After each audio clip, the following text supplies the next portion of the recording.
এইবাৰ আটাইতকৈ ডাঙৰ ঘটনাটো ঘটিলে যে বিজেপি দলক অসমৰ ভোটাৰে এইবাৰ পানী খুৱাই দিলে। আল্টিমেটলি কোন জয়ী হয়, কোনে চৰকাৰ বনায়, তাতকৈও গুৰুত্বপূৰ্ণ কথাটো হ'ল এইবাৰ হিমন্ত বিশ্ব শৰ্মাই জুলুকে পানী খাবলৈ পায়। যিদিনা হিমন্ত বিশ্ব শৰ্মাই নিজৰ মূৰৰ ফুলি ফালি তেওঁৰ পত্নীৰ শিৰত সেন্দুৰ আছে নে নাই দেখুৱাবলগীয়া পৰিস্থিতি হ'ল, সেইদিনাই আচলতে উগ্ৰ সাম্প্ৰদায়িক ফেচিষ্ট মদগৰ্বী অহংকাৰী শাসক হিমন্ত বিশ্ব শৰ্মাৰ প্ৰথমবাৰৰ কাৰণে অসমীয়া জাতিৰ ওচৰত, অসমৰ জনগণৰ ওচৰত পৰাজয় হ'ল। গতিকে মই ভাবোঁ যে 2026 চনৰ নিৰ্বাচনটো এটা ঐতিহাসিক নিৰ্বাচন, যি নিৰ্বাচনে শাসকক, অত্যাচাৰী শাসক, ফেচিষ্ট শাসক, স্বৈৰতান্ত্ৰিক শাসক হিমন্ত বিশ্ব শৰ্মাক এটা প্ৰকৃত শিক্ষা দিলে। তো 1 নম্বৰ।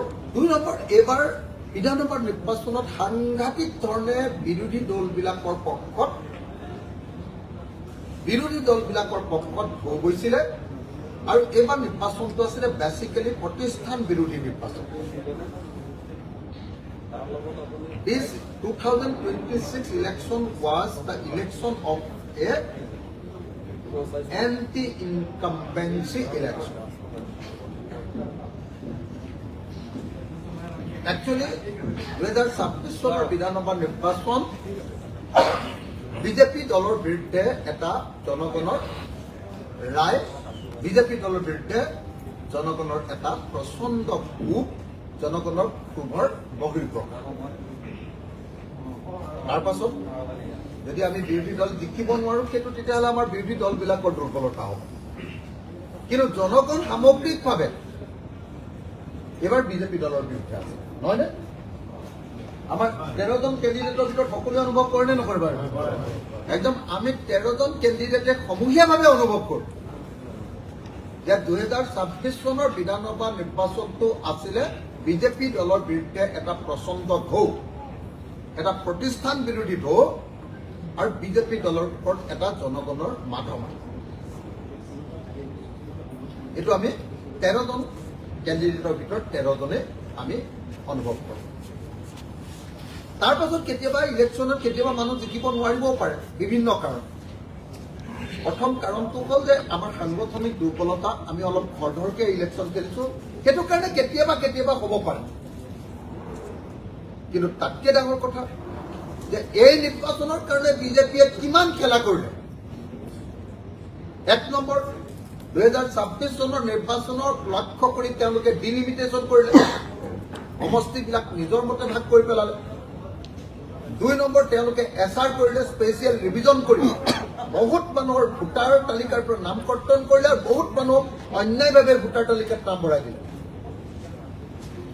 3 নম্বৰ, তেওঁলোকে কি কাম কৰিলে, তেওঁলোকে সাংঘাতিক ধৰণে ৰিগিং কৰিছে ইলেকশ্যন, সকলো সমষ্টিতে ৰিগিং কৰিছে। 4 নম্বৰ, তেওঁলোকে কি কৰিছে, ইভিএম মেচিনবিলাক টেম্পাৰিং কৰিবলৈ অপচেষ্টা কৰিছে। 5 নম্বৰ, তেওঁলোকে প্ৰশাসনক সাংঘাতিক ধৰণে ব্যৱহাৰ কৰিছে, প্ৰশাসনক অদ্ভুত ধৰণে ব্যৱহাৰ কৰিছে, আৰু প্ৰশাসন বিজেপি দলৰ সদস্যৰ নিচিনাকৈ কাম কৰিছে এইবাৰ বিধানসভাত। আৰু লাষ্ট কিন্তু নট লিষ্ট, আটাইতকৈ গুৰুত্বপূৰ্ণ এটা কথা হ'ল যে 2026 চনৰ বিধানসভা নিৰ্বাচনত বিজেপিয়ে পানীৰ দৰে টকা খৰচ কৰিছে, পানীৰ দৰে। মোৰ বিৰুদ্ধে 30 কোটি টকা খৰচ কৰিছে, 30 কৰোৰ, 30 কোটি টকা খৰচ কৰিছে বিজেপি দল। কিন্তু তাৰ পাছতো মই গৰ্বৰে প্ৰত্যয়েৰে সৈতে ক'ব পাৰোঁ যে 30 কোটি টকা খৰচ কৰাৰ পাছতো শিৱসাগৰ বিধানসভা সমষ্টিৰ ৰাইজক বিজেপিয়ে হৰুৱাব নোৱাৰিলে। শিৱসাগৰত বিজেপি নহয়, ৰাইজৰ দলৰ প্ৰাৰ্থীয়ে জয়ী হ'ল। আমি খুব কম ৰিচোৰ্চৰে, আমি খুব কম টকা পইচাৰে খুব খৰতকীয়া প্ৰস্তুতিৰে আমি নিৰ্বাচন খেলিলো কিন্তু ৰাইজৰ দলৰ নিৰ্বাচন এবাৰ অত্যন্ত ভাল নিৰ্বাচন খেলিছো প্ৰত্যেকজন প্ৰাৰ্থীয়ে আমাৰ ভালকে যুঁজ দিছে কিমানজন জিকো কিমানজন হাৰো সেইটো পিছৰ কথা কিন্তু 13 জনৰ ভিতৰত 13 জনে এবাৰ আমাৰ ইলেকশ্যনত খুব ধুনীয়া যুঁজ দিছে আমি 13 জন উঠিছো আৰু 13টা সমষ্টিতে আমি বিজেপিক পানী খুৱাই দিছো খাটাং কথা গতিকে এই নিৰ্বাচনত অসমৰ ৰাইজে আমাক যি ধৰণে উৎসাহ দিলে এই নিৰ্বাচনত আমাক অসমৰ ৰাইজে যি ধৰণে মৰম কৰিলে অসমৰ ৰাইজে আমাক যি ধৰণে সহায় সহযোগ কৰিলে আৰু ভোটদান কৰিলে তাৰ কাৰণে আমি সকলোকে ধন্যবাদ জনাইছো আমাৰ 13 জন প্ৰাৰ্থীৰ পৰা আমি সকলোৱে ধন্যবাদ জনাইছো সকলোকে এটা হাতযোৰ কৰিবৰ কাৰণে মই প্ৰাৰ্থীসকলক আবেদন জনাইছো আমি সকলোৱে আমি 13 জন প্ৰাৰ্থীৰ পিনৰ পৰা সমগ্ৰ অসমবাসী ৰাইজৰ ওচৰত আমাৰ ধন্যবাদ আৰু কৃতজ্ঞতা জ্ঞাপন কৰিছো নমস্কাৰ